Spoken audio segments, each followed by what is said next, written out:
As the sun dipped below the horizon, painting the sky in hues of orange and purple, Emma began her usual journey back home. The road stretched through dense woods, casting long shadows that seemed to creep closer as darkness encroached. As she drove, the radio occasionally crackled with static, adding an eerie backdrop to the already unsettling scenery. Despite the familiar route, tonight felt different, off, as if the woods were holding their breath, awaiting something sinister. Emma dismissed her unease as mere imagination, focusing on the winding road ahead. But then in the distance, she saw a figure standing by the side of the road. A hitchhiker, perhaps? She slowed down, hesitating for a moment. The silhouette seemed distant and blurry, but something about it sent shivers down her spine. She decided to err on the side of caution and continued driving, suppressing the sudden knot in her stomach. As she passed the figure, a chill rushed through her car, causing her breath to fog. The rearview mirror reflected the road behind, but the hitchhiker was nowhere to be seen. Her heart raced, and she tried to convince herself it was just her imagination playing tricks. In an attempt to distract herself, she turned the radio volume up, but the static grew louder, accompanied by strange whispers that seemed to echo from the forest. Panicked, she switched the radio off, only to hear faint tapping on her windows. Emma's heart pounded as she checked her surroundings, but there was nothing to be seen.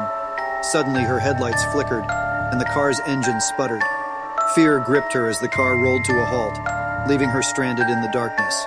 Her phone had no signal, and she was too far from civilization to ask for help. Stifling her rising panic, Emma decided to leave the car and check the engine. With a flashlight in hand, she cautiously stepped out, her every sense on high alert. The forest felt alive, its rustling leaves and ominous shadows conspiring to unnerve her. As she lifted the car's hood, she noticed a pair of glowing eyes watching her from the underbrush.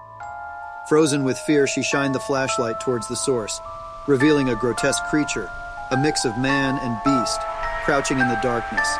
Its bared fangs and wild eyes bore into her soul. Emma's heart pounded in her chest as she stumbled backward. The creature let out a blood-curdling growl, prompting her to dash back to her car. Desperate to escape, she tried starting the engine again, and miraculously it roared to life. In a frenzy, she sped away, glancing in the rearview mirror. The creature was now chasing her, its eyes glowing menacingly in the darkness. Panic engulfed her, but she pushed her fear aside, determined to escape the clutches of this nightmare. As she swerved through the winding road, the creature's chilling howls echoed, and its haunting form flickered in the periphery. She couldn't tell if she was hallucinating or if the creature was a product of her fears. With a final burst of speed, Emma reached the edge of the forest and saw the welcoming lights of civilization. The creature seemed to recoil, retreating into the depths of the woods, its malevolent presence fading away. Emma reached her home, trembling and terrified. As she locked herself in, she couldn't help but wonder if the encounter had been real or just a figment of her imagination. Yet the fear she felt was undeniably tangible, and she knew she would never forget that night, a night she encountered something beyond comprehension, lurking in the darkness of the desolate drive.